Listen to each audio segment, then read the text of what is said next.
오늘 본문은 바울을 통해서 우리에게 주시는 영적 예배에 대한 말씀입니다. 이 세대의 기본값이 무엇인지를 알려주고 있습니다. 우리가 이 시대와 세대의 기본값에 순응하며 살고 있는 것은 아닌지, 잘못된 기본값에 순응하며 살아가고 있다면 어떻게 이걸 변경해 나가야 할 것인지 오늘 본문을 통해 깨닫고 삶의 기본값을 올바로 수정할 수 있는 시간이 되기를 예수님의 이름으로 기원합니다. 우리 본문 1절 말씀을 다시 한번 함께 읽겠습니다. 시작. 그러므로 형제들아, 내가 하나님의 모든 자비하심으로 너희를 권하노니 너희 몸을 하나님이 기뻐하시는 거룩한 산 제물로 드리라. 이는 너희가 드릴 영적 예배니라. 아멘. 바울은 로마서를 기록할 때 크게 두 부분으로 나누었습니다. 1장에서 11장까지는 교리를, 12장부터 16장까지는 이 생활, 실천에 관한 내용을 담았습니다. 그런데 그 생활이 시작되는 첫 머리에 그리스도인의 생활에서 가장 중요한 것이 무엇이라고 강조하고 있는 거예요? 예배라고 강조하고 있는 것입니다. 그렇다면 그리스도인은 어떤 예배를 하나님께 드려야 하는 것일까요? 바울은 영적 예배를 드리라고 말씀하고 있습니다. 이 영적이라는 말을 들으면 여러분은 어떤 느낌이 드십니까? 이 세상과 구별되고 차별화된, 우리 샬롬 찬양대처럼 이렇게 성결해 보이는 가운을 입고 거룩하고 웅장하고 아름다운 목소리로 찬양하는 것, 또는 목사가 멋진 가운을 입고 세상의 소리들과는 다른 하늘의 거룩한 메시지를 전하는 것 등등을 상상하실 것입니다. 그것도 영적 예배, 거룩한 예배의 한 부분이 될 수도 있겠습니다. 하지만 바울이 여기에서 영적이라고 하는 것은 그것과는 조금 다른 의미입니다. 헬라어로 로기켄이라는 단어를 사용합니다. 로기켄은 영어로 하면 reasonable, 즉 합당한, 합리적인, 납득할 만한 이라는 뜻입니다. 누구에게 합당한 예배예요? 누가 납득할 만한 예배라는 뜻입니까? 바로 하나님께 합당하고 하나님이 납득하실 만한 예배가 영적 예배라는 것입니다. 그렇다면 1절에 기록된 하나님께서 받으시는 합당한 예배의 가장 중요한 것 두 가지는 또 무엇일까요? 첫째로 우리의 몸을 드려야 한다는 것입니다. 몸을 드리라는 말은 조금 더 폭넓게 생각하면 우리의 삶을 드려라, 이렇게 생각할 수 있습니다. 우리가 드리는 예배가 지금 주일에 드리는 이 1시간 동안만의 예배라면 우리는 삶을 드린다, 몸을 드린다라고 생각하기가 어렵습니다. 그래서 우리는 예배 드릴 때 마음을 드린다, 영을 드린다라는 표현을 더 자주 사용하죠. 그런데 바울은 하나님께서 기뻐 받으시는 합당한 예배, 납득하실 만한 예배는 우리의 몸을, 우리의 삶 전체를 드리는 예배라고 말한다는 것이죠. 즉, 이 말은 삶이 곧 예배가 되고 예배는 곧 삶이 되어야 한다는 뜻입니다. 예배당 안과 예배당 밖이 천지 차이로 달라지는 사람이 있습니다. 교회 안에서는 잘합니다. 여러 사람들에게 친절하고 더없이 참 좋은 사람임에도 불구하고 세상에 나가서는 엉망으로 사는 사람들도 많이 있습니다. 교회 안과 밖이 그렇게 두 인격일 수가 없어요. 그건 하나님께서 받으시는 합당한 예배가 아니라는 뜻입니다. 하나님은 그런 예배를 원치 않으십니다. 우리의 예배가 곧 삶이 되고 삶이 곧 온전히 예배가 되고 믿지 않는 사람들에게도 인정받으며 칭찬 듣고 칭송받는 사람, 그러한 삶, 그런 사람이 드리는 몸의 예배, 삶의 예배를 하나님은 기뻐 받으신다는 것이죠. 둘째로 1절에서 이 영적인 합당한이라는 의미는 산 제물에 포커싱 되어 있습니다. 산 제물의 핵심이 있다는 뜻이죠.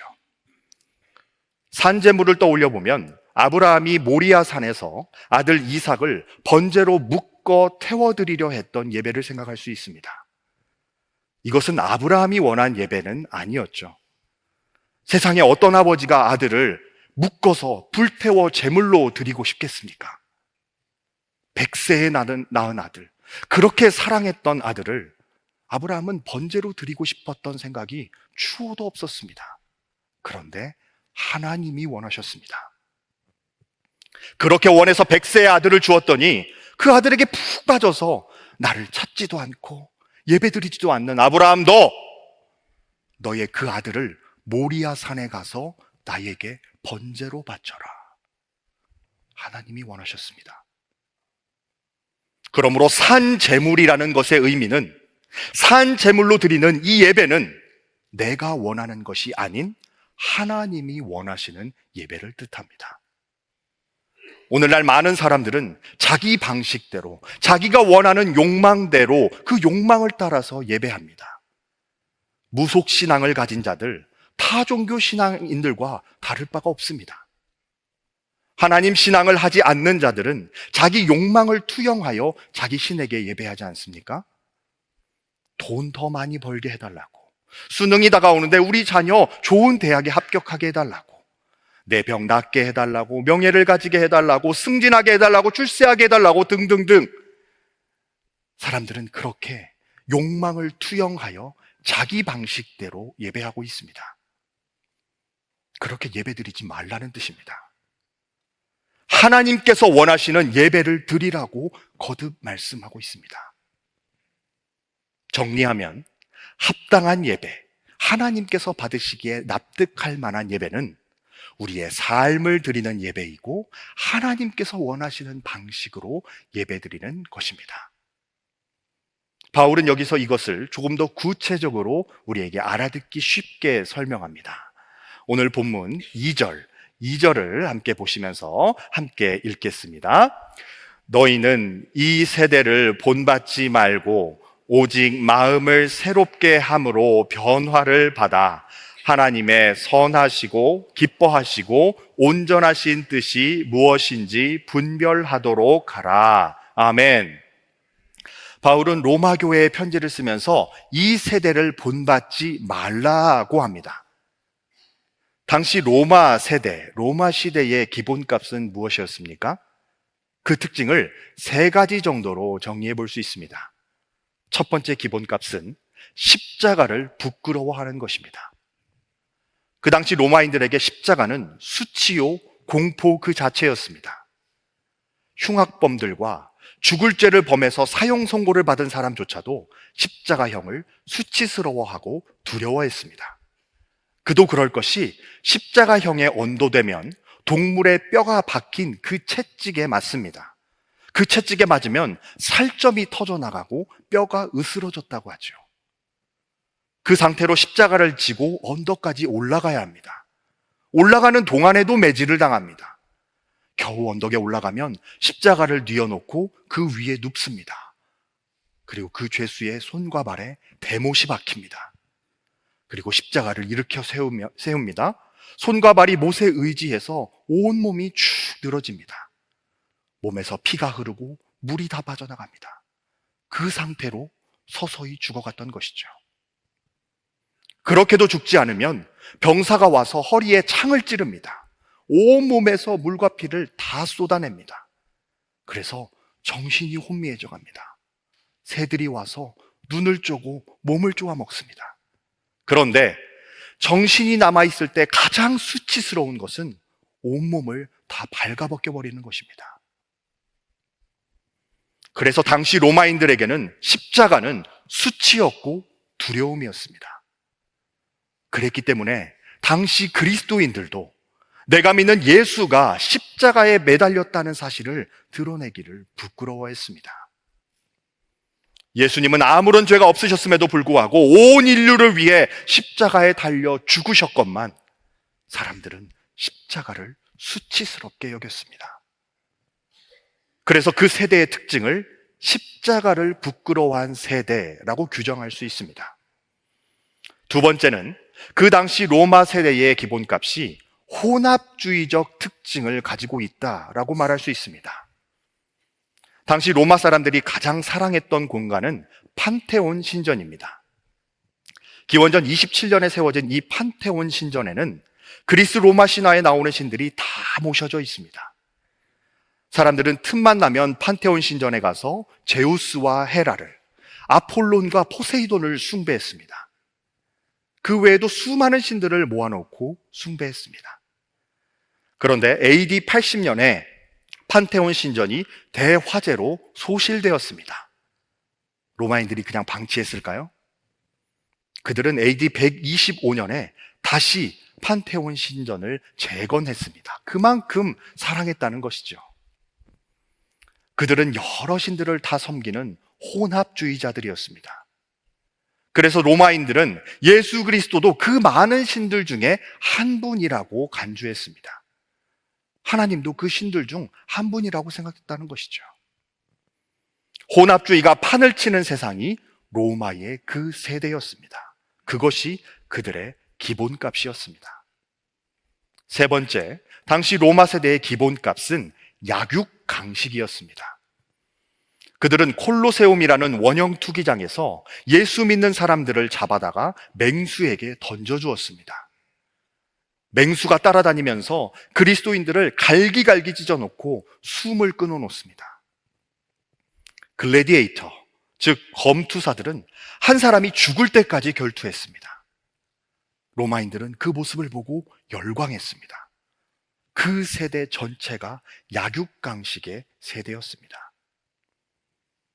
약한 자를 돌봐주지 않습니다. 약한 자를 보호해주지 않습니다. 강한 자가 약한 자를 억누르는 세대, 그 세대가 바로 로마 세대의 특징이었고 기본값이었다는 것이죠. 그렇다면 여러분, 오늘 우리가 사는 이 시대, 이 세대는 어떻습니까? 2000년 전 로마와 오늘 우리 세대가 달라진 적이 있습니까? 과학기술은 눈부시게 발전했지만 그 세대의 정신적, 영적 기본값은 하나도 변하지 않았습니다. 오늘 이 세대도 십자가를 부끄러워합니다. 이웃을 위해서 내가 희생하는 것, 남을 위해서 내가 십자가 지고 헌신하는 것, 남이 져야 할 십자가를 내가 대신 지고 가는 것을 바보스럽다고 여깁니다. 심지어 성도들이라 자칭하는 이들이 모인 교회 안에서조차 힘든 일은 맡으려 하지 않습니다. 성도들은 많은데 십자가 지는 사람들은 손에 꼽힐 정도입니다. 어려운 일은 다 피해가려고 합니다. 남이 하면 했지, 나는 박수 좀 쳐줄 정도지, 나는 그 일을 못하겠다라고 말하죠. 십자가를 부끄러워하는 세태, 교회 안에서조차도 십자가를 싫어하는 이 세태를 우리는 지금도 목도하고 있습니다. 이것이 기본값이 되어 있습니다. 혼합주의는 어떻습니까? 우리는 하나님을 섬기면서 돈도 섬기죠. 하나님을 섬기면서 자식도 섬기고, 하나님을 섬긴다고 하면서 명예와 출세도 섬깁니다. 선거철만 되면 정치인들이 이 선거운동을 하기 위해서 절에도 가고 교회도 가고 성당도 가는데 우린 그걸 너무나도 당연하게 받아들입니다. 이는 혼합주의가 우리 시대와 세대의 기본값이 되고 말았다는 것을 반증합니다. 약육강식은 어떻습니까? 약한 자를 돌보아주고 그들의 울타리가 되어주어야 하는데, 내가 너를 짓밟지 않으면 내가 오히려 너희에게 짓밟힐 수 있으니 나는 너희들을 짓밟고 위로 올라가겠다는 것이 이 세대의 기본값이 되었습니다. 그런데 우리는 멀쩡하게 아닌 척하면서 이 자리에 나와 예배를 드립니다. 하나님은 이런 예배를 합당한 예배라고 말씀하시지 않았습니다. 하나님은 이 세대를 본받지 말고 이 세대를 거슬러 이기며 기본값을 변경하는 그런 이들이 드리는 예배가 합당한 예배라고 말씀하셨습니다. 우리는 올해로 종교개혁 507주년을 맞았습니다. 한 달 후는 종교개혁 주일이기도 하죠. 1517년 마틴 루터가 비텐베르크 성문 앞에 95개조 반박문을 붙임으로써 종교개혁이 시작되었습니다. 루터는 그 당시 로마 카톨릭 교회가 만들어 놓은 기본값에 저항했습니다. 성경의 권위보다, 하나님의 권위보다 교황의 권위가 우위에 있었던 그 기본값을 변경하고 타파하기 위해서 분연이 일어났습니다. 루터가 종교개혁을 일으키기 전 그 시대 사회의 기본값은 교황이었습니다. 그리고 그 교황 레오 10세는 베드로 대성당을 증축하는 데 자금이 부족해서 면죄부라는 것을 팔았습니다.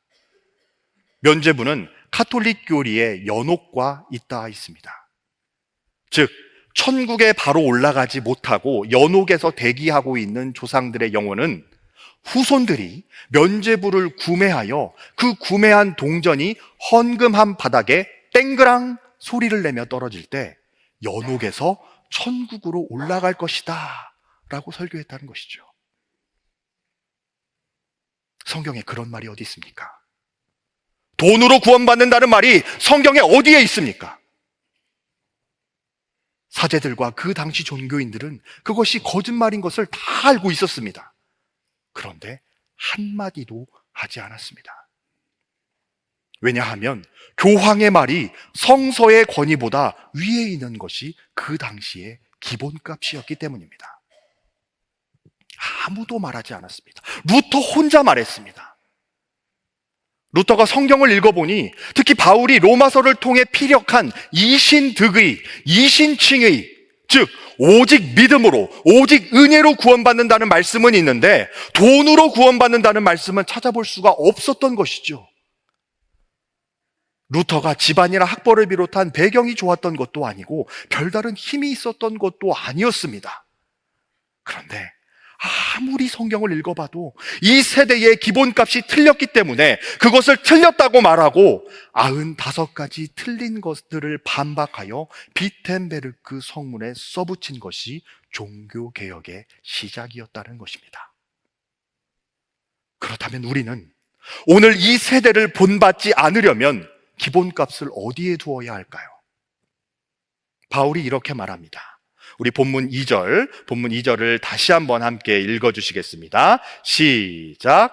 너희는 이 세대를 본받지 말고 오직 마음을 새롭게 함으로 변화를 받아 하나님의 선하시고 기뻐하시고 온전하신 뜻이 무엇인지 분별하도록 하라. 아멘. 중요한 단어가 2개 나오죠? 변화와 분별입니다. 어디를 향한 변화여야 합니까? 무엇을 기준으로 하는 분별이어야 합니까? 변화하려면 목표가 정확해야 합니다. 무엇을 향한 변화인지, 어떻게 변화해야 할 것인지가 중요합니다. 그리고 분별하려면 분별의 기준이 필요합니다. 선과 악을 나누는 분별, 옳고 그름을 나누는 분별의 기준이 있어야 합니다. 내가 오래 살아봤더니 내 경험상 그건 아니야 라고 말하는 것은 영원 불변의 분별의 기준이 될 수 없습니다. 정확한 분별, 영원 불변의 기준은 살아계신 하나님의 말씀밖에 없는 줄로 믿습니다. 어제나 오늘이나 내일이나 영원토록 살아계신 하나님의 말씀을 향하여 변화되고 그 하나님의 말씀이 기준값이 되며 분별의 근거가 되어야 한다는 것입니다. 그래서 루터는 성경을 성도들에게, 백성들에게 들려주고자 했습니다. 루터 당시의 성경은 다 라틴어 성경이었어요. 당시 독일인들의 대부분은 라틴어를 알지 못해서 성도들이 성경을 읽을 수조차 없었습니다. 그런데 심지어 가격도 비쌌다고 하죠. 그 당시 화폐로 약 500굴덴입니다. 오늘날 우리 돈으로 약 5억 원 정도 됩니다. 상상이 되십니까? 성경 한 권에 5억 원이라니요. 우선은 돈이 없어서 그 성경을 살 수가 없고 구매하여 소유해도 읽을 수가 없습니다. 까막눈이라서요. 그런데 그것이 그 당시의 기본값이었습니다. 교황과 사제만 성경을 읽는 것이고 도서관에만 성경이 비치되는 것이며 성도들은 무식하니까, 까막눈이니까 성경을 읽을 필요가 없다고 생각했습니다. 그래서 그들은 거짓말을 한 것입니다. 그래서 면죄부를 그렇게 팔아먹을 수 있었던 거예요. 루터는 이것이 잘못되었다고 생각했습니다. 그래서 그는 성경을 번역하기 시작합니다. 신변의 위협을 받으면서도 1년 동안이나 바르트부르크 성에서 성경을 독일어로 열심히 번역했습니다. 결국 루터가 성경을 번역하고 하나님의 은혜로 인쇄술까지 발전해서 500굴덴에서 1.5굴덴이 됩니다. 오늘 우리 돈으로 약 150만 원 정도로 가격이 내려간 것이죠. 그런데 여러분이 생각하실 때 지금 나한테 성경이 한 권도 없는데 한 권이 150만 원이라고 하면 당장 가서 구매하시겠습니까? 네. 바로 끄덕이시는 분도 계시고 솔직한 심정으로 갸우뚱하시는 분들도 계실 것입니다. 당시에도 갸우뚱하며 구매를 망설이는 사람들이 많았을 것 같으신가요? 그런데 루터의 성경은 날개 돋친 듯이 팔려나갔다고 합니다. 그만큼 당시 사람들이 말씀의 진리에 갈급했다는 것이죠. 그렇다면 루터 이전에는 독일어 성경이 없었느냐? 그렇지 않습니다. 여러 판본들이 있었습니다. 뜻을 가진 사람들이 라틴어 성경을 독일어로 번역했습니다. 그런데 사람들에게 외면당했습니다. 왜냐하면 어려운 독일어로 번역되어 있었기 때문입니다. 배운 사람들만 이해할 수 있는 고대 독일어로 번역되어 있었습니다.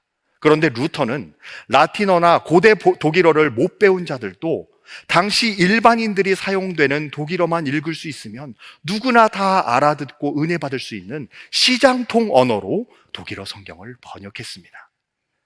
사람들은 거기에 은혜 받았어요. 그리고 면죄부는 성경 어디에도 찾아볼 수 없었습니다. 성경을 읽어보니 교황과 사제들에게 속았다는 것을 깨닫고 종교개혁에 동참하게 됩니다. 이렇게 루터는 기본값을 성경으로 변경시킨 종교개혁의 핵심 인물이 되었습니다. 여러분, 개혁은 진보적인 개념만으로 때려 부수는 것만이 아닙니다. 종교개혁은 모든 것을 다 뒤집고 갈아엎자는 것이 아니었습니다. 원천인 성경으로 돌아가자는 운동이었습니다. 오직 성경, 솔라 스크립투라. 우리의 기본값이 이 세대와 세태에 기초하지 않고 하나님의 말씀인 영원 불변한 진리의 말씀에 기초하자. 이것이 종교개혁의 핵심이고 본질이었습니다. 오늘 우리는 어떻습니까? 성경을 누구나 다 갖고 있고 누구나 다 읽을 수 있습니다. 값싸고 정말 잘 번역된 성경이 우리 손에 들려 있죠. 그런데 왜 오늘 우리의 기본값은 이 세대를, 이 세상의 문화를 따라가는 것입니까? 십자가 지기 싫어하고 혼합주의에 물들어 있고 약육강식의 세대에서 헤어나오지 못하고 있는 것은 우리 손에 들려진 성경을 읽지 않고 연구하지 않고 있기 때문입니다. 기본값 자체가 틀렸기 때문에 우리는 여전히 방황하고 문제 가운데 헤어나오지 못하고 있는 것이죠. 다시 말씀으로 돌아가셔야 합니다.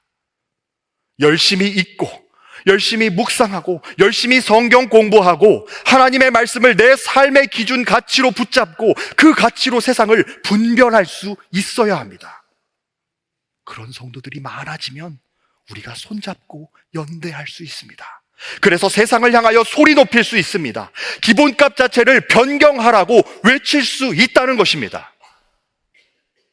루터가 그런 동역자들과 손잡고 종교개혁을 이루어갔던 것처럼 다시 말씀으로 돌아가서 기본값을 완전히 변경하고 그 기준으로 세상을 바라보며 이 세대를 판단하고 분별하고 변화되는 믿음의 백성들 되시기를 예수님의 이름으로 축원합니다. 하나님은 이런 삶 전체를 합당한 예배, 하나님이 받으시는 예배라고 말씀하셨습니다.